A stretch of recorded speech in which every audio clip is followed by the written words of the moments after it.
अस्सलाम वालेकुम, welcome to पढ़ाई करो। और आज हम करने जा रहे हैं क्लास 11th की नई फेडरल बुक की जो किताब है उसका चैप्टर रिप्रोडक्शन। ठीक है, तो अब ये चैप्टर बेसिकली बहुत बच्चों को मुश्किल लगता है, लेकिन ये एक्चुअली है इतना मुश्किल नहीं है, बहुत आसान सा चैप्टर है। मैं आप लोगों को इसके जो नोट्स बनवाऊंगी, आप इन नोट्स को अपने पेपर्स में यूज़ कर सकते हैं, क्योंकि मैं बिल्कुल फेडरल बोर्ड फ्रेंडली नोट्स बनाती हूँ। आप लोगों को फेडरल बोर्ड भी ये कहता है कि आप लोगों ने जो नोट्स हैं वो क्या कहते हैं, बहुत ज़्यादा डिटेल्ड बनाने हैं, लेकिन वो इतने उनमें एक्स्ट्रा इन्फॉर्मेशन नहीं होनी चाहिए, उनमें से अच्छी टू द पॉइंट बात होनी चाहिए। तो अब हम स्टार्ट करते हैं। तो पहले इसका जो टॉपिक है वो है मेल रिप्रोडक्टिव सिस्टम। तो हम स्टार्ट करते हैं। We have male reproductive system. ठीक है, हमने पढ़ना है मेल रिप्रोडक्टिव सिस्टम। अब बेसिकली हमारे पास क्या होता है कि जो मेल रिप्रोडक्टिव सिस्टम होता है ना, इसके फंक्शंस होते हैं। इसके हमारे पास 2 मेन फंक्शंस हैं, वो हम बता देते हैं, वो हम साथ पढ़ लेते हैं। इसके फंक्शंस जो हैं हम उनको अब डिस्कस कर लेते हैं। फंक्शंस, तो एक हमारे पास फंक्शन, जो पहला फंक्शन है वो हमारे पास ये है कि ये प्रोड्यूस करता है sperms. The mail reproductive system produces sperms. तो मैं ये बात लिख लेती हूँ इधर के first function is to produce sperms. All right, first function is to produce sperms. Second function इसका ये है to produce hormone. अब ये हर तरह का हार्मोन तो नहीं प्रोड्यूस करता है, एक स्पेसिफिक हार्मोन प्रोड्यूस करता है। प्रोड्यूस हार्मोन, उस हार्मोन को हम कहते हैं टेस्टोस्टेरोन। ऑलराइट, उस हार्मोन को हम कहते हैं टेस्टोस्टेरोन। इधर मैं ग्रीन में लिख देती हूँ क्योंकि हार्मोन का नाम बहुत इंपॉर्टेंट है। तो ये है टेस्टोस्टेरोन। ठीक है, बेसिकली हमारे पास क्या है कि हमने फंक्शन की बात की है, 2 फंक्शन है वो भी मैंने इधर रख दिए हैं कि एक तो स्पर्म्स प्रोड्यूस करना है, दूसरा हार्मोन प्रोड्यूस करना है। और हार्मोन कौन सा प्रोड्यूस करना है? टेस्टोस्टेरोन। अब मैं आप लोगों को ये सारा जो पढ़ा रही हूँ, आप लोग नोटबुक और पेन लेके बैठ जाएँ, इस सब को साथ साथ नोट करें, क्योंकि ये सारा बहुत इंपॉर्टेंट है, ताकि आप लोगों के नोट्स बन जाएँ और आपको नेक्स्ट टाइम पढ़ने के लिए सिर्फ नोट्स खोलने पड़े। ठीक है, अब हमने मेल रिप्रोडक्टिव सिस्टम की जो फंक्शन थे वो तो पढ़ लिए। अब मेल रिप्रोडक्टिव सिस्टम का ये होता है कि इसके काफ़ी सारे ना पार्ट्स होते हैं, तो हम एक एक करके अब इस वीडियो में पूरा उसके पार्ट्स को डिस्कस करेंगे। तो हमारे पास जो फर्स्ट पार्ट होता है उसको हम कहते हैं टेस्टिस। अब टेस्टिस हमारे पास जो होता है वो प्राइमरी सेक्स ऑर्गन होता है, तो हम ये बात साथ साथ लिखते हैं। ठीक है, फर्स्ट हमारे पास क्या आ गया? टेस्टिस। ठीक है, ये हमारे पास टेस्टिस आ गया। टेस्टिस बेसिकली क्या होता है कि ये होता है हमारे पास primary sex organ. Primary sex organ, ठीक है।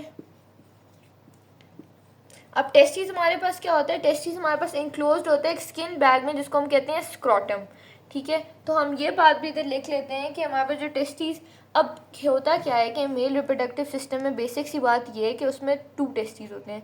मेल रिप्रोडक्टिव सिस्टम में 2 टेस्टिस होते हैं। अब जो हमारे पास टेस्टिस होते हैं ना, ईच टेस्टी जो होता है वो हमारे पास इंक्लोज्ड होता है इन अ स्किन बैग या पाउच हम कह सकते हैं, जिसको हम कहते हैं स्क्रोटम। तो हम ये बात लिख लेते हैं कि each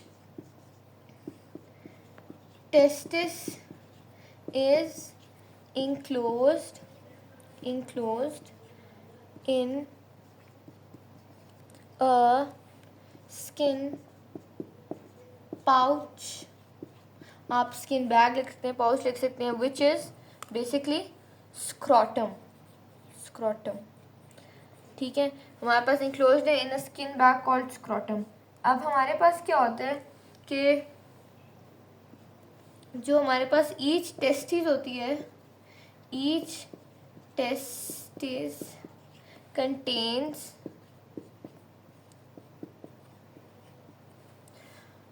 200 to 300 lobules. Correct number जो हो सकता है उसको हम लिख सकते हैं 250 to 300 लोब्यूल्स। अब हमारे पास क्या होता है कि ईच टेस्टी के अंदर ना 250 to 300 लोब्यूल्स होते हैं।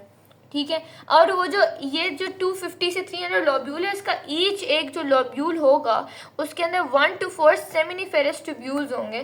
तो अब हम ये बात भी लिख लेते हैं साथ कि हमारे पास जो ईच लोब्यूल है, उसके अंदर हमारे पास हैं 1 to 4 हाईली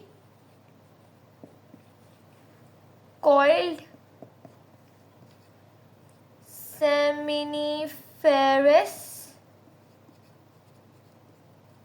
tubules। ठीक है, अब हमारे पास जो टेस्टिस का पूरा जो टॉपिक है ना वो कंप्लीट हो गया। अब हम नेक्स्ट पार्ट की तरफ चलते हैं जो कि है हमारे पास एक्सेसरी डक्ट्स। सेकेंड पार्ट जो हमारे पास इसका क्या कहते हैं मेल रिप्रोडक्टिव सिस्टम का एक्सेसरी डक्ट्स। ठीक है, तो हम अब उसको डिस्कस कर लेते हैं। मैं ये सारा रिमूव करने लगी हूँ अब। ठीक है,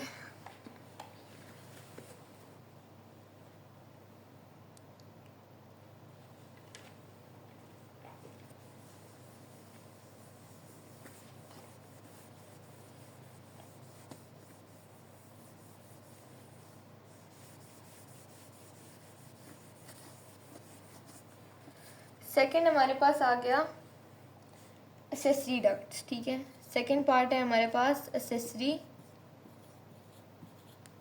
डक्ट्स।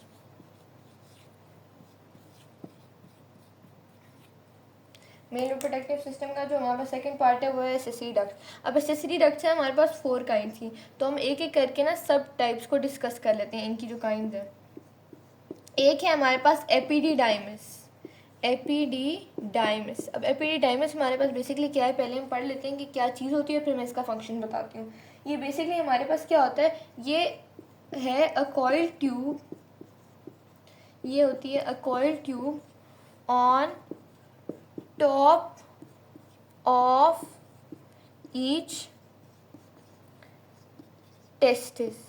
ठीक है, ये बेसिकली हमारे पास एक कॉइल ट्यूब होगी जो कि प्रेजेंट होती है on top of each testis. अब हमारे पास एपिडिडाइमिस का जो फंक्शन है ना वो ये है कि हमारे पास एपिडिडाइमिस क्या करता है, ये स्पर्म्स को मैच्योर करता है और स्टोर करता है। तो हम ये भी लिख सकते हैं कि here the sperms are matured as well as stored।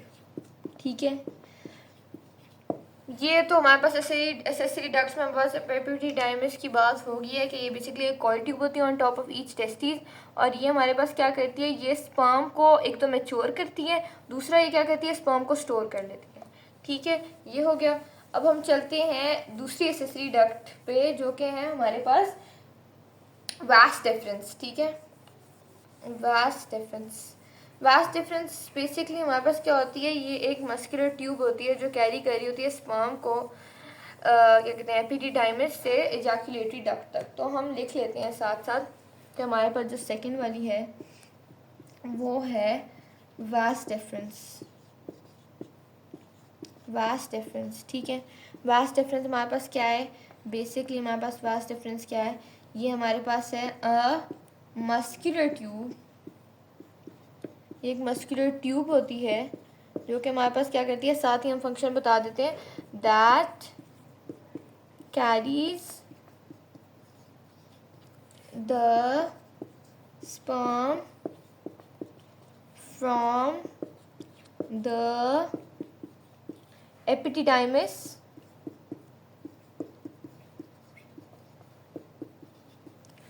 To the ejaculatory duct। ठीक है, हमारे पास ये क्या होता है, वास डिफरेंस हमारे पास क्या होता है, ये एक मस्कुलर ट्यूब होती है जो कैरी कर रही होती है स्पर्म को from the epididymis to the ejaculatory duct। ठीक है जी, अब हम नेक्स्ट पे चलते हैं। वास डिफरेंस के बाद हमारे पास आ जाता है ejaculatory duct।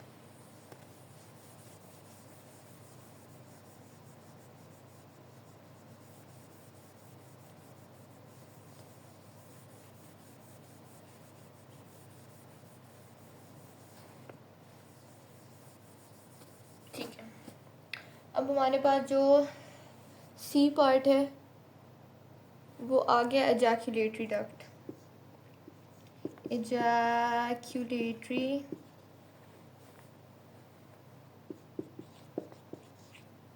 डक्ट, ठीक है, एजैक्यूलेटरी डक्ट। इजैकुलेटरी डक्ट हमारे पास बेसिकली क्या होती है, अब हम ये पढ़ते हैं।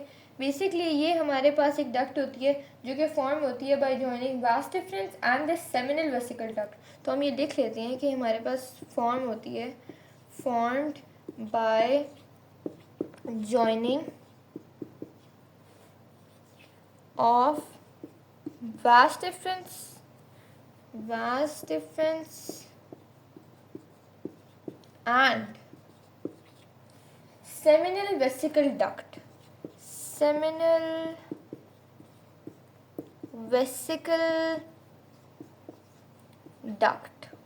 ठीक है, फिर हम बता देते हैं कि इसका फंक्शन क्या होता है। जिस तरह हमने हर जगह बाकी चीज़ों का फंक्शन डिस्कस किया, ये क्या करती है, ये ट्रांसपोर्ट करता है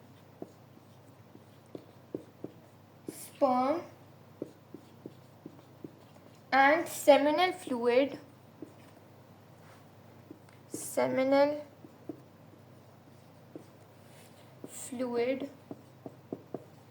to urethra। ठीक है जी, हमारे पास अब क्या हो गया, एजैकुलेटरी डक्ट है हमारे पास, वो क्या होती है, it is basically a duct formed by the joining of vas deferens and seminal vesicle duct, transports sperm and seminal fluid to urethra. अब एजैकुलेटरी डक्ट के बाद जो हम जिस डक्ट की बात करने वाले हैं वो हमारे पास यूरेथ्रा है, और यूरेथ्रा को हम ना यूरेनोजेनिटल डक्ट भी कहते हैं। तो मैं जब लिखूंगी यूरेथ्रा तो साथ में इसका दूसरा नाम भी लिख दूंगी, क्योंकि पेपर में यूजुअली ऐसे आ सकता है कि वो आपको दूसरा नाम दे के पूछ लें कि ये क्या होता है, इसका फंक्शन बताएं, and what is it, how is it formed, और anything like that. So let's discuss that and please remember the name as well. ये नाम नहीं आप लोगों को भूलना चाहिए। ठीक है, हमारे पास जो फोर्थ आ गई है वो है यूरेथ्रा, या हम इसको क्या कहते हैं, यूरिनोजेनिटल डक्ट। ठीक है जी, अब ये हमारे पास क्या है, अब हम पढ़ते हैं। तो बेसिकली हमारे पास ये जो यूरेथ्रा होता है ना, ये एक ट्यूब होती है that passes through the penis. तो हम ये लिख लेते हैं, ये हमारे पास है a tube that passes through the penis. ठीक है, ये एक ट्यूब है जो पास कर रही होती है थ्रू द पेनिस, और ये क्या कर रही होती है, इसका फंक्शन हमारे पास क्या है, इसका फंक्शन बहुत इंपॉर्टेंट है। इसके फंक्शन को आपने बहुत गौर से सुनना है और इसको लिखना ज़रूर है कि ये क्या करता है। बेसिकली ये कैरी करता है, it carries both semen and, क्या करता है, कैरी करता है बोथ सेमेन एंड यूरिन। ये आपने 9th में भी पढ़ा होगा कि यूरेथ्रा यूरिन कैरी करता है, लेकिन अभी आप लोग हायर क्लास में ये पढ़ेंगे कि ये कैरी कर रहा है बोथ सेमेन एंड यूरिन, लेकिन ये दोनों चीज़ों को सेम टाइम पे कैरी नहीं करता, but not at the same time. इधर आप लोगों की आसानी के लिए मैं लिख देती हूँ कि हमारे पास सेमेन बेसिकली क्या होता है। आप लोग सोच रहे होंगे कि ये एक न्यू वर्ड है, ये एक न्यू वर्ड है, तो इसको हम ज़रा डिस्कस कर लेते हैं। ये क्या होता है सेमेन।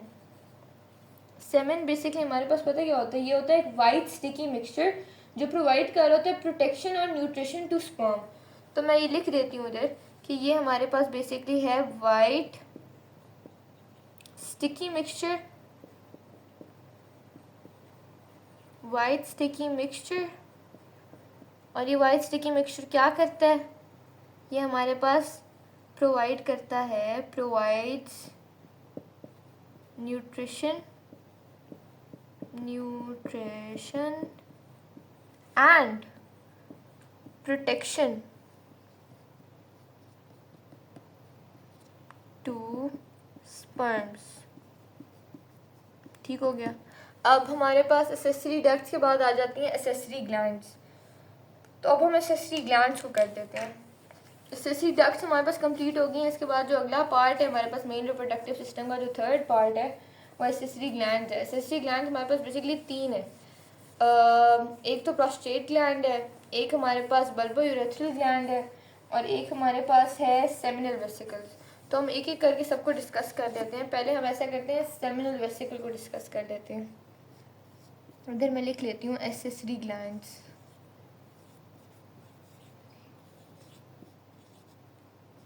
एसेसरी ग्लैंड्स, ठीक है। इसमें हमारे पास जो फर्स्ट वाला है जिसको हम डिस्कस करने जा रहे हैं वो है हमारे पास सेमिनल वेसिकल्स। Seminal vesicles. अब सेमिनल वेसिकल, मैंने आपको ये बताना है कि बेसिकली बोर्ड में क्या होता है कि यूजुअली वो बच्चों से सवाल पूछते हैं कि आप एसेसरी ग्लैंड बता दें, उसका नाम लिस्ट करें और उनकी लोकेशन बता दें। तो ये चीज़ बहुत इंपॉर्टेंट होती है, तो इसलिए हम यहाँ पे यही डिस्कस करने जा रहे हैं कि सेमिनल वेसिकल होता क्या है और इसकी लोकेशन क्या है और इसका फंक्शन क्या है। तो हम ये साथ साथ ये बातें लिख लेते हैं। एक तो सेमिनल वेसिकल हमारे पास एक ये लोकेटेड होती है behind the bladder eight the junction of sperm duct and ejaculatory duct. तो हम ये बात देख लेते हैं कि ये हमारे पास क्या है, located behind the bladder, behind the urinary bladder। मैं सिर्फ ब्लैडर दे रही हूँ क्योंकि यूरिनरी ब्लैडर की ही बात कर रही हूँ, ठीक है। Located behind the bladder eight the junction, eight the junction of sperm duct and ejaculatory duct।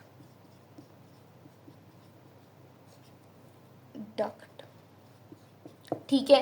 और हमारे पास ये क्या होता है, ये हमारे पास इसका फंक्शन क्या है, ये हमें प्रोवाइड कर रहा होता है एक फ्लूइड जो कि रिच होता है फ्रक्टोज, जो प्रोवाइड कर रहा होता है energy to fluid to the sperm. तो हम ये लिख लेते हैं, ये हमारे पास प्रोवाइड करता है fluid rich in fructose that provides energy to the sperm, energy to the sperm। ये हमने यहाँ लिख लिया टू द स्पर्म, ठीक है जी। अब हमारे पास सेमिनल वेसिकल को हमने डिस्कस कर लिया कि ये बेसिकली हमारे पास लोकेटेड थे behind the bladder eight the junction of sperm duct and ejaculatory duct. फिर हमने बता दिया कि ये हमारे पास क्या करता है, इसका फंक्शन ये है कि प्रोवाइड कर रहा होता है हमें एक फ्लूइड जो कि रिच होता है इन फ्रक्टोज, जो कि प्रोवाइड करता है एनर्जी टू स्पर्म। अब नेक्स्ट हमारे पास आ जाएगा प्रोस्टेट ग्लैंड। उसको अब हम डिस्कस करते हैं कि प्रोस्टेट ग्लैंड हमारे पास बेसिकली क्या होता है।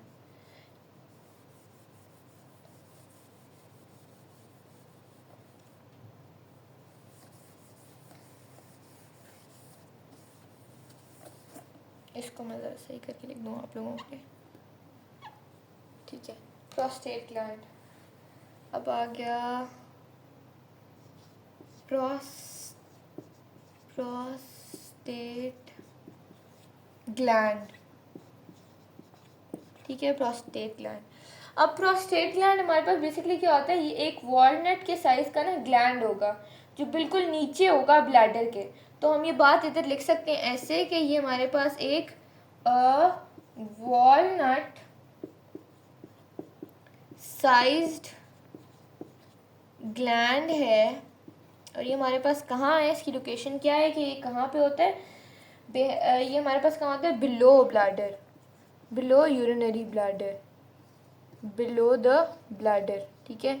तो ये बेसिकली हमारे पास क्या है, ये एक वॉलनट साइज ग्लैंड है जो कि बिलो है ब्लैडर के, ठीक है। अब इसका फंक्शन हमारे पास क्या है, प्रोस्टेट ग्लैंड का फंक्शन हमारे पास क्या है, ये बेसिकली क्या करता है, ये स्टोर करता है स्पर्म्स को और ये हार्मोन्स को भी स्टोर करता है। ये स्टोर करता है sperms as well as hormones. तो हम लिख लेते हैं स्टोर स्पर्म प्लस हार्मोन्स, ठीक है। फिर हमारे पास जो नेक्स्ट आ जाता है वो है a pair of bulbourethral gland, जिसको हम कॉपर्स ग्लैंड भी कहते हैं। तो हमारे पास जो थर्ड एसेसरी ग्लैंड है वो यही है जिसको हम डिस्कस करेंगे, बल्बोयूरेथ्रल ग्लैंड। तो ये जो ग्लैंड है ये बहुत इंपॉर्टेंट है क्योंकि इसका जो लास्ट वाला है ये यूजुअली पेपर में बहुत आता है। तो बल्बो यूरेथ्रल ग्लैंड को हम डिस्कस कर लेते हैं, जिसको हम कॉपर्स ग्लैंड भी कहते हैं।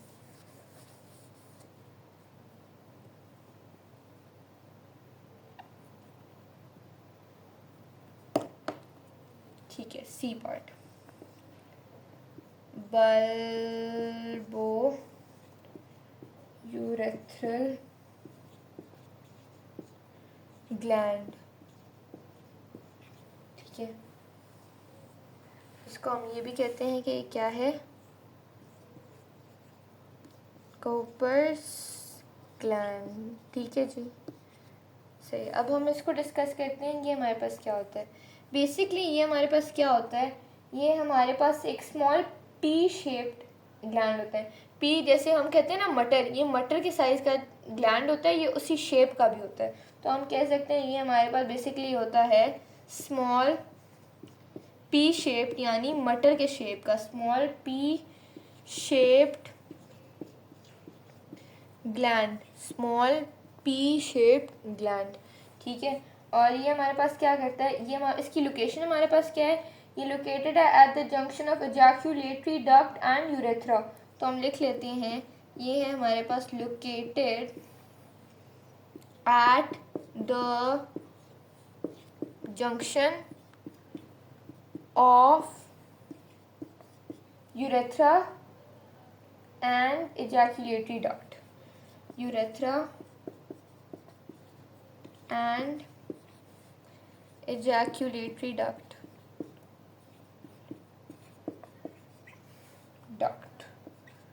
ठीक है, अब हमारे पास जो एसेसरी ग्लैंड है वो कंप्लीट होगी। जो 3 एसेसरी ग्लैंड हैं हमने उन सबको डिस्कस कर लिया है। अब हम ज़रा पेनिस की तरफ चलते हैं, जो हमारे पास 4th पार्ट होता है मेल रिप्रोडक्टिव सिस्टम का, और ये भी हमारे पास एक बड़ा इंपॉर्टेंट पार्ट है। तो हम इस पार्ट को भी डिस्कस कर लेते हैं।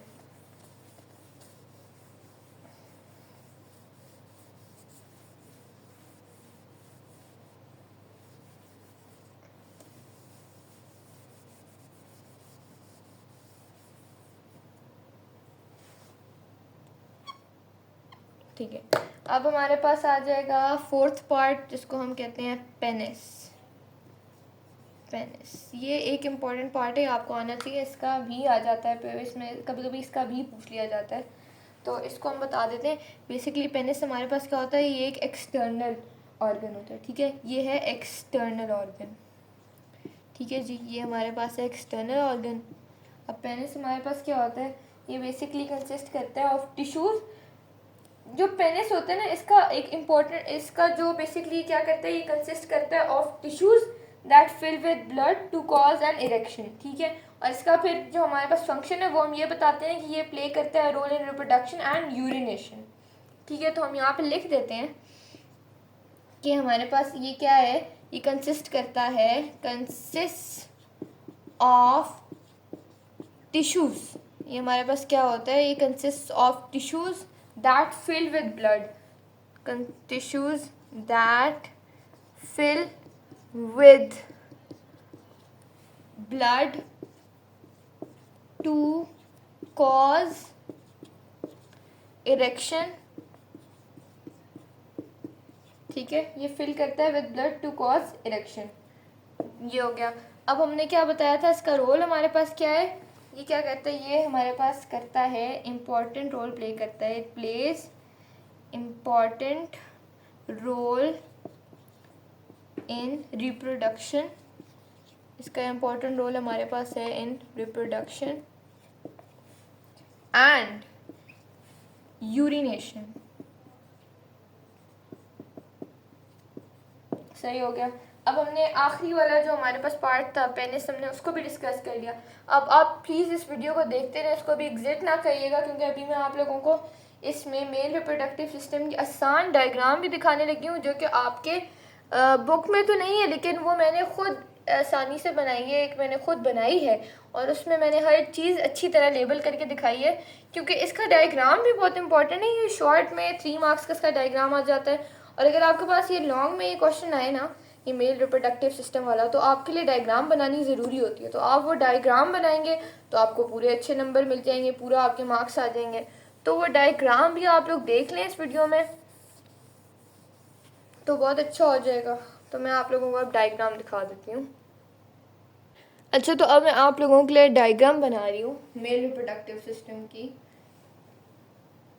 जो कि बहुत इंपॉर्टेंट है क्योंकि बोर्ड के पॉइंट ऑफ व्यू से ये बहुत इंपॉर्टेंट है। क्योंकि यूजुअली ऐसा होता है कि बोर्ड एग्ज़ाम में जब मेल रिप्रोडक्टिव सिस्टम का लॉन्ग आता है तो उसकी डायग्राम बनाना आप लोगों के लिए बहुत इंपॉर्टेंट है, वरना आप लोगों को उस लॉन्ग क्वेश्चन में पूरे मार्क्स नहीं मिलते।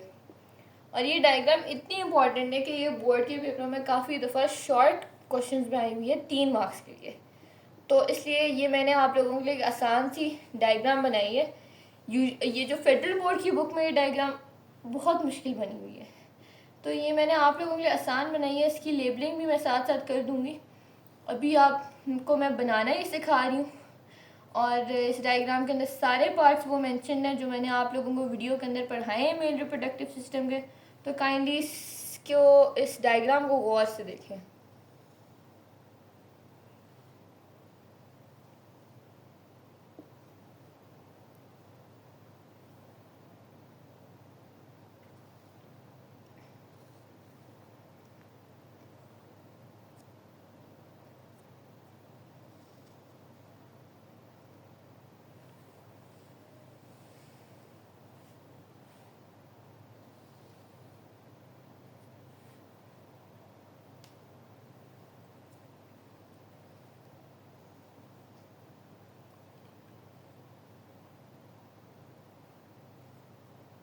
अब मैं इसकी लेबलिंग कर रही हूँ, तो आप लोग इसकी लेबलिंग प्लीज़ देखें, और इसकी लेबलिंग बिल्कुल करेक्ट करनी है क्योंकि लेबलिंग अगर आपने इसकी गलत की तो आप लोगों को इस डायग्राम के पूरे मार्क्स नहीं मिलेंगे। तो आप देखें, ये है हमारे पास यूरेटर, ठीक है जी, और ये है हमारे पास यूरिनरी ब्लैडर।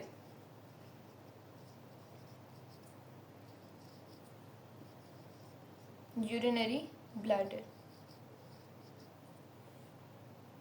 और ये जो ट्यूब आप देख रहे हैं ये है हमारे पास वास्ट डिफरेंस, जो मैंने आप लोगों को पीछे पढ़ाया है मेल रिप्रोडक्टिव सिस्टम में। और आप लोग ये जो मिडिल में अब ट्यूब देख रहे हैं ना, ये जो मिडिल में ट्यूब निकली हुई है मिडिल से, ये है हमारे पास यूरेथ्रा, जो मैंने आप लोगों को जिसके बारे में बताया था कि जो सेमेन और यूरिन बोथ कैरी कर रही थी लेकिन सेम टाइम पे नहीं। और ये है हमारे पास एपिडिडाइमिस, ये है वो कॉइल ट्यूब जो कि हर टेस्टिस के टॉप के ऊपर है। और ये बेसिकली हमारे पास टेस्टी है, ठीक है जी। और ये हमारे पास पेनिस है जो कि एक्सटर्नल ऑर्गन है, जो मैंने आप लोगों को पढ़ाया था कि ये कंसिस्ट कर रहा था ऑफ टिश्यूज़ जो फिल कर रहे थे with blood to cause erection. और ये है हमारे पास सेमिनल वेसिकल। इसके बाद प्रोस्टेट ग्लैंड आ गया,